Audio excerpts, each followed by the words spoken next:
Welcome to the Good Karma Sport Fishing Podcast. I'm your host, Captain Ryan Van Fleet.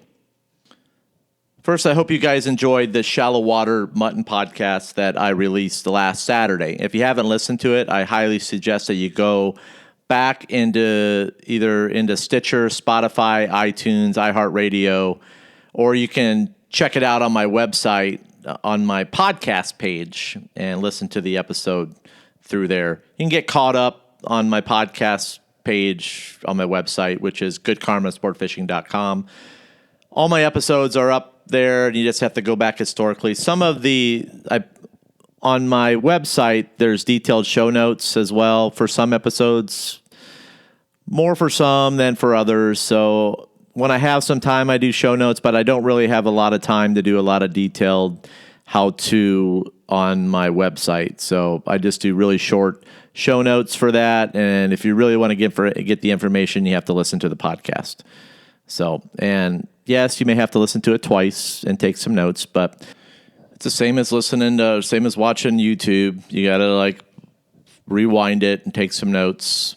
But now I've been very busy on my off days with my private consulting clients and building my my webinar platform, which is going to be available here very soon. So you'll just have to stay tuned to that. I'm not going to release much information about it right now. But let's just say it's going to be really good and you're going to really get a lot out of it. I do want to talk a little bit about the fishing right now in the Florida Keys because, that's what I do for a living. I'm a charter boat captain. And now if you're looking to book a charter with me, my next available opening is March 23rd.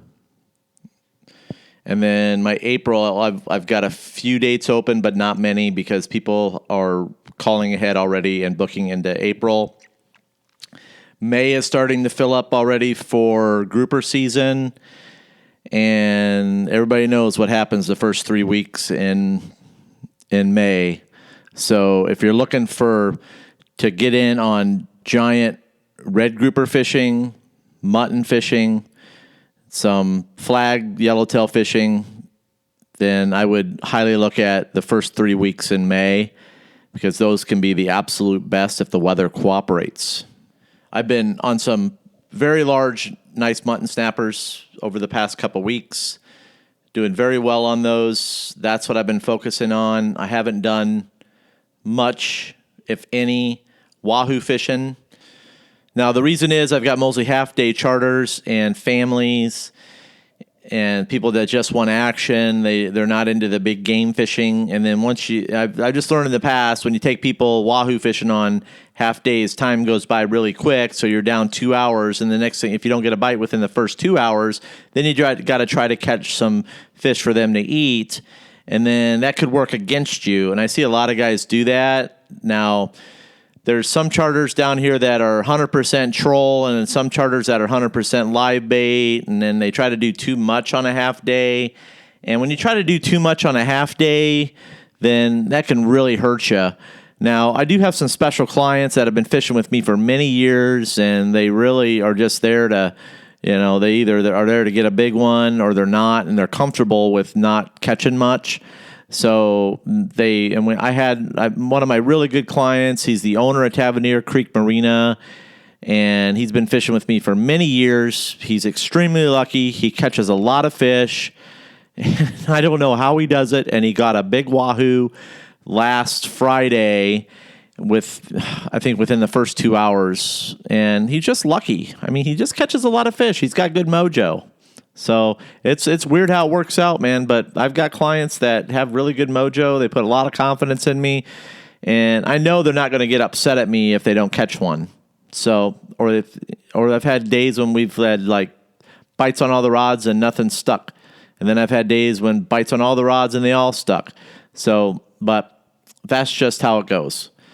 So if you're willing to do that, then you absolutely promise that you're not going to get mad that we don't get a bite, then I do it. But I really do warn you. So, but that's how that works on half days with me. But the best half day is to go do some bottom fishing, hit some wrecks, and try to put together some nice meals rather than go trophy hunting. Now my new half day rate, guys, is $650. It's been bumped up from $600 to $650. So if you are thinking about a half day in the future, the new rate is $650. All the other rates stayed the same. So the absolute best trip is the 3/4 day, the $800 trip. That's the best trip. My 10-hour day is meant for guys that are hardcore, want to get the most out of it, try different sorts of fishing, and it's basically sun up to sundown. It's a long day, and that's $1,000. So it's a pretty hardcore trip. But I only recommend those trips to guys that can handle being out there all day and just won't get tired of being out there. So you're coming to the Keys for a couple days and you want to get the most out of it. You have a beautiful day, book a 10-hour day. There you go. So what's going to happen with the fishing down here? Right now we're in transition. The Wahoo are stacking up on the Dwayne wrecks. The spear divers are having a heyday with them. So get in there on the Dwayne. See if you can get yourself a stupid Wahoo that'll eat. So there's a lot of them there. And so just saying, that's where they're at this time of year. And up on the Spiegel Grove, they're there as well. The Eagle wreck, they're there as well.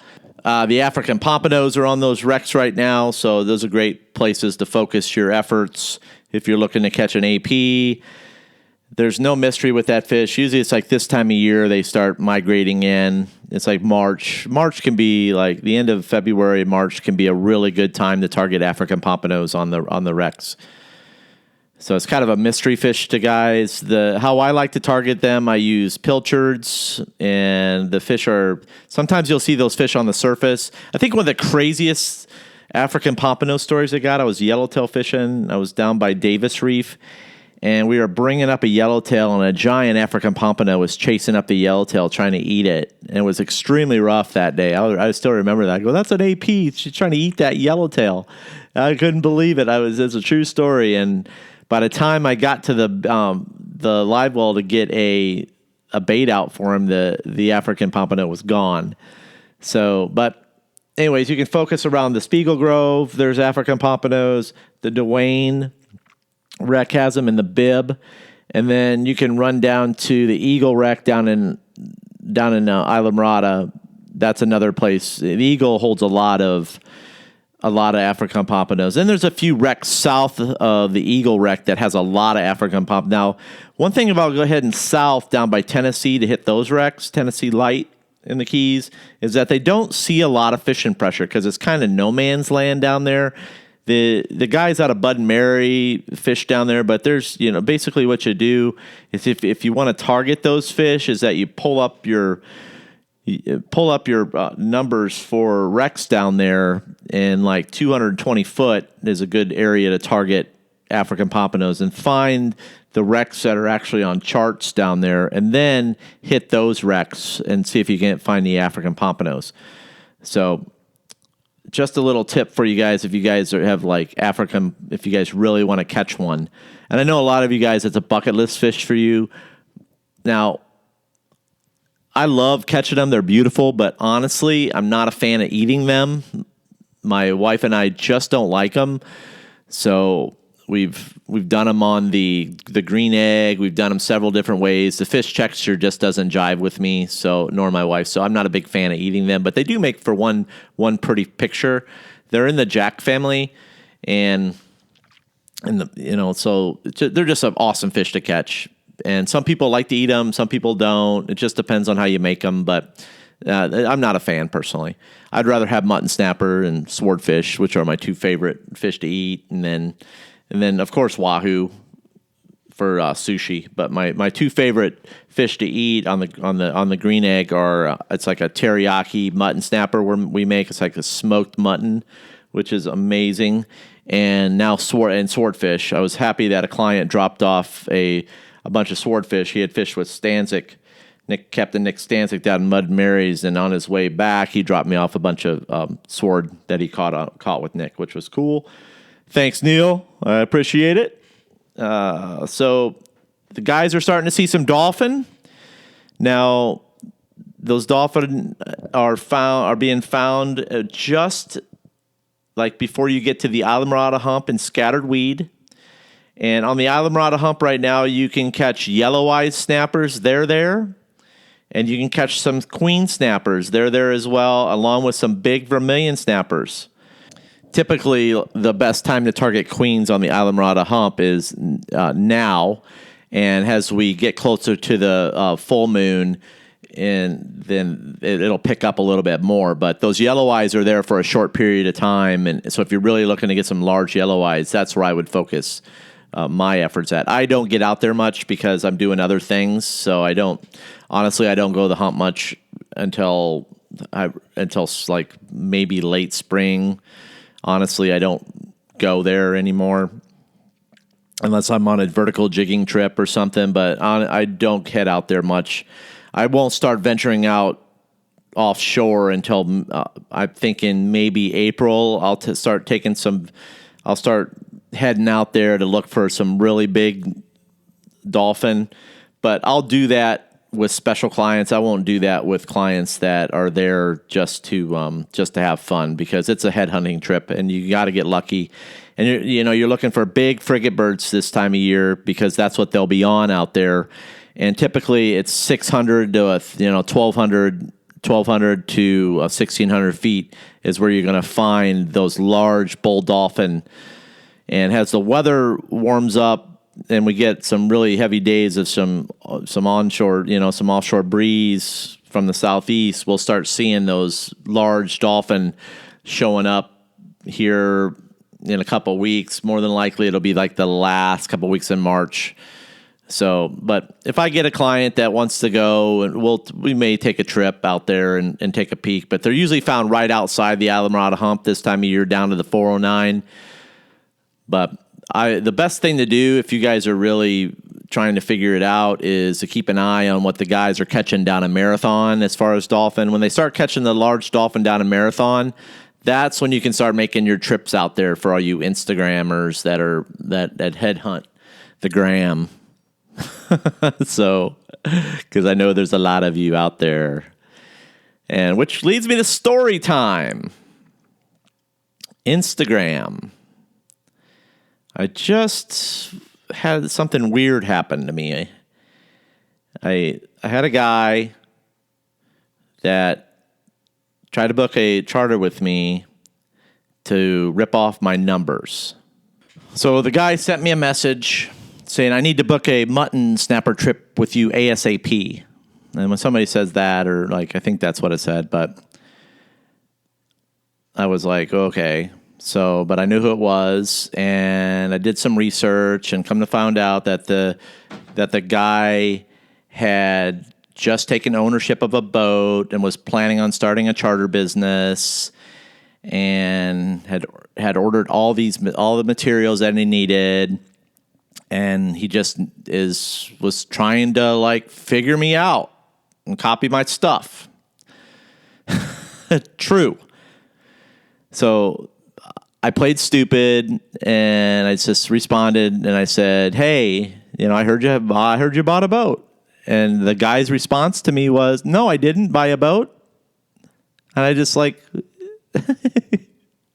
so I sent the message to my buddy and said, "Hey, this guy's telling me he didn't buy a boat." So then the guy sent me a message of this guy sending him pictures of his new boat that he just got with all the electronics. So I called two separate sources, and both of them confirmed it. And so the guy was basically lying to me, trying to get the book a charter, thinking that I'm going to take him to some of my really good areas that I fish, and to rip off the numbers.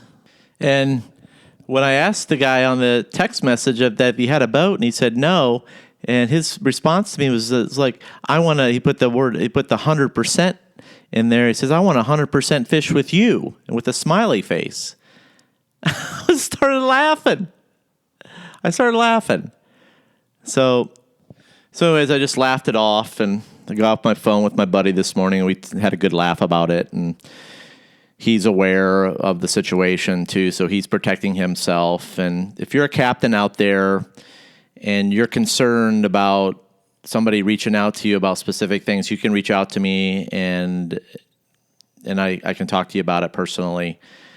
It's just best that if you're a captain or you're somebody that's putting up some high numbers, that you watch your back now more than ever. Because what I'm finding is that a lot of people that are starting YouTube channels are desperate too. And there's a lot of guys out there buying boats that want to take the fast track and that don't want to work for it. And they think that they ought to be at charter fishing, like at a top charter fishing level, like instantly, or somebody that spent many years working to get there instantly without doing the work. And for some reason, they think that we ought to give them all this information for free too, which is, I just don't understand that. So you got to do the work. So I started I've been listening to Captain Dick Jagger. He's like the captain rapper, man. I really love his tunes, and because I do like rap music, by the way, and I like all types of music, and I grew up listening to rap, so I do like it. So anybody that doesn't like rap music, it's me. I do love it. So, but he's got some cool songs, and his lyrics are badass, and you can find his music on iTunes. And he's got this line in there from one of his songs, and one of it's no participation trophies. And I'm like, I thought that was pretty cool. He's got some cool lyrics, and so he's one guy to check out if you want some cool fishing music, because he tells it like it is in his songs, man. And I really like it, and it's pretty hardcore. And he really talks about the work that goes into like these offshore trips from some of these guys, and from the guys that are putting in the time, which is really cool. And you got to put in the time, and that's how it works. I built a consulting course to help guys get better. The course is available for you guys. But I am full. I filled my last spot today, and I will start taking on new clients here in, I want to say, April. So if you're looking to, it would probably be about mid-April, I'll start up my next course. I'll take on. So if you want to be considered for the program, please contact me. The cost for the 6-week program is $2,500, and it's upfront payment. So then I'll send you the details about it, and there's a contract and all that stuff. So it's like I make sure, and then you have to be a good fit for me, and you're going to get a lot out of it. But the course is there for the guys that are hardcore, that wanna step it up and step it up quickly. And that's why I built the course, because I do love to teach. And I really do enjoy the consulting work that I'm doing. And it's awesome to see my students that are like stepping it up, and they're like what they're doing, and the communication that we're having. And I've seen the changes in my clients from the beginning when I had them, and their confidence levels are up there. It's just really cool, man. I just love it. And I look forward to working with more students in the future.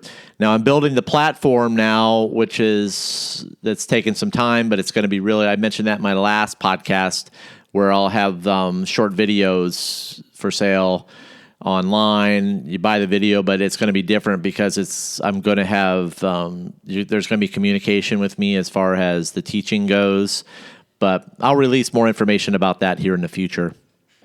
Watch my Instagram this week on bait strip tip. Okay, I'm gonna post it on Instagram, and I appreciate a follow on Instagram. But I'm gonna be doing some midweek tips when I have time. But this week I plan on revealing a tip that's gonna catch you more fish with bait strips, and they're gonna last you a lot longer. Now, you guys seen I posted the ringer swivel tip, but there's an added step to make that strip work very well. So I'll post that video up this week. Make sure you follow me on Instagram at goodkarmasportfishing _FL_keys. And because I'm going to be doing more little tiny, not tiny, but little videos on Instagram through Instagram TV or whatever the hell you call it. But guys, I'm going to wrap it up because I'm getting hungry. I've got more swordfish I'm going to eat. So tonight, looking forward to it. It's Dairy Queen night too. I love Dairy Queen. I really do. But I'm formulating something in my brain for another podcast similar to the Shallow Water Mutton podcast with some really good details and more seminar style stuff. But that podcast has to stay separate because it takes some time for me to formulate it in my head how I want to present it. So you get some really good information out of it. So, but as far as what I'm doing fishing wise, the best way to follow what I'm doing fishing wise is to watch what I'm doing on Instagram. And I'll post up a fishing report every 2 weeks on my website, which is www.goodkarmasportfishing.com, and sign up for my newsletter if you want to find out some like what I'm doing. And I don't know, I might do some special offers in the future, but I don't know. I don't like to give stuff away and bribe people to listen to my podcast. It's just not me. So I don't feel like that bribing is like, if you want to, like, I'm here to like give you some good information. I appreciate you tuning in, but I'm not going to give anything away. Sorry, guys. So it's just not me. It's just not me. So the information I give you is free. Have a good one. Thanks for listening. And remember, anytime you're fishing, it's all good.